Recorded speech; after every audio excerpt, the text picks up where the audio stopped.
Welcome everyone to yesterday's NBA news from the 26th of August 2024. As always, we have little to no NBA news and a lot of WNBA talk because WNBA has been awesome. Be sure to watch WNBA if you want to watch some great ball. It's been really fun. It's been a really great season to get into it.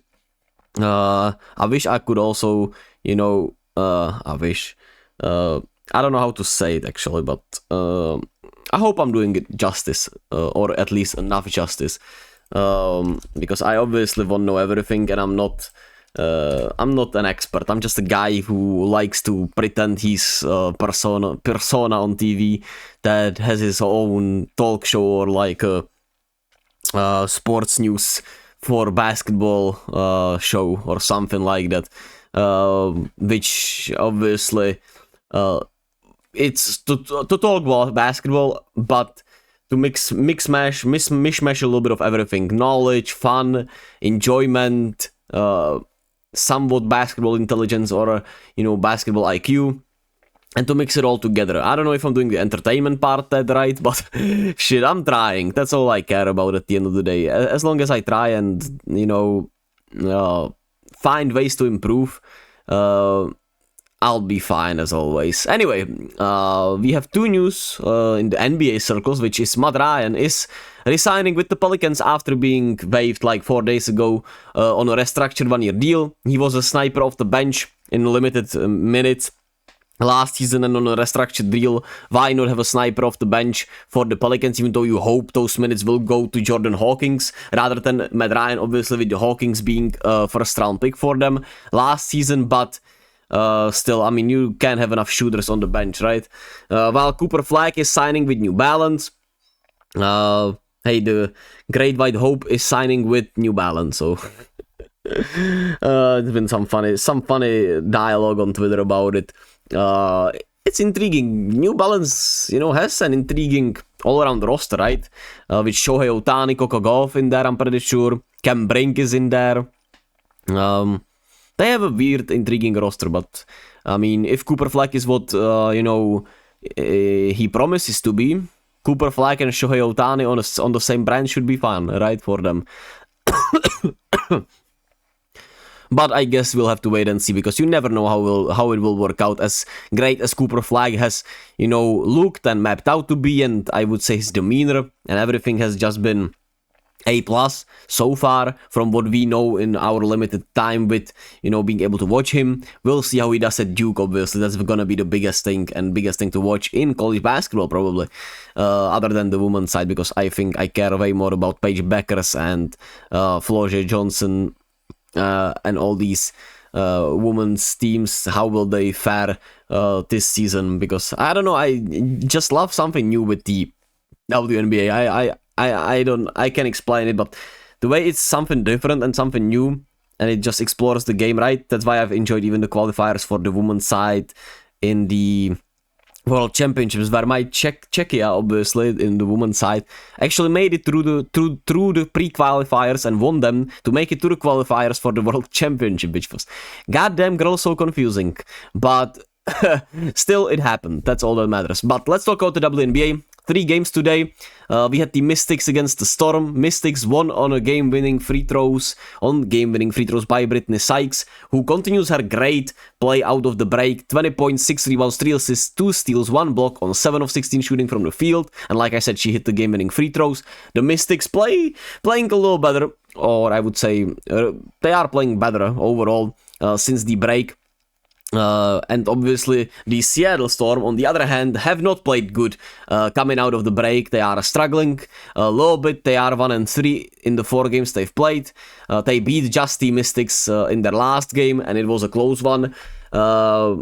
They are shooting since the break, as you can see, just 40.2% from the field goal from the field, and 23 of 9, which is 25.5% from the 3-point line. And they've been the worst team in the league, in the WNBA overall, from the 3-point line. And I mean, goddamn, something's gotta give there. The offense has just not been great. Gabby Williams should eventually help that from the 3-point line, hopefully, and also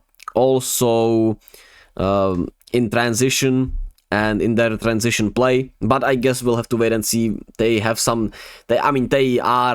very unlikely to miss the playoffs anyway, with obviously having a great start. They shouldn't collapse completely on their face. I mean, obviously they could, but it seems highly unlikely still. And they have enough time to figure it out how Gabby Williams fits in all of this, and how to balance the minutes, how to have enough spacing in there, how to, play better on the break and everything. So we'll see how the Storm continue to play. Gabby Williams, like I said, played in her debut. She, if you are not familiar with her game, had an incredible Olympic tournament with France, obviously, and she gave USA some real trouble. While obviously she's known commodity in the WNBA from what I understand, but I obviously, like I said, I'm watching, like fully watching or following the league for the first time this season. I was following it last year, but it was more on the eye. So shout out to Gabby Williams. She had 3 points, 4 rebounds, 4 assists, 3 steals, and shot 1 of 5 from the field in 25 minutes. But that should improve with more minutes and more playing time. Well, the Indiana Fever continued their great play out of the break. 84-79 win over the Atlanta Dream, that have been also playing really well since the break. Kelsey Mitchell continues her great stretch. Since they came back, she had 29.7 rebounds, 1 assist today, 26.25 points per game. A little over 26 points per game, obviously, since the break. And she's a bucket and providing a great secondary scoring option for Caitlin, who can be a better playmaker overall. And she had a really solid game. Once again, Caitlin, all-around good game. Shot pretty efficiently. They had a really great rebounding night against the Dream, who have been a great rebounding team since the break. And they out-rebounded them. And just a really good all-around win for the Fever. And all-around good game, even though it was there were some scares down the stretch, and the down the stretch offense wasn't great. They still made it through. While the New York Liberty, beat the Phoenix Mercury in Phoenix 84-70. Mercury are the 11th team in the league rebounding. There are 12 teams, mind you, which I find intriguing. And they are also a low-volume 3-point shooting team. While they are shooting quite well in terms of percentages, they don't shoot a lot of the 3-pointers. A lot of 3-pointers, obviously. And that's just weird. They still need some time to find their identity. I just feel like they lack an identity in a way, and spacing. But, I mean, they have some time, and I think what you're seeing from Brittany Griner is still a really positive... How can I frame it? It's just obviously giving you enough reason to hope for this team down the stretch, even though they're gonna have it tough. But I mean, we'll see. Sabrina, on the other hand, for the Liberty, shooting struggles continue a little bit out after the injury. She was 5 of 17 from the field, but I mean, her impact and her being out there still is obviously well worth it. But it's something to monitor with the neck injury she had, and she missed the game.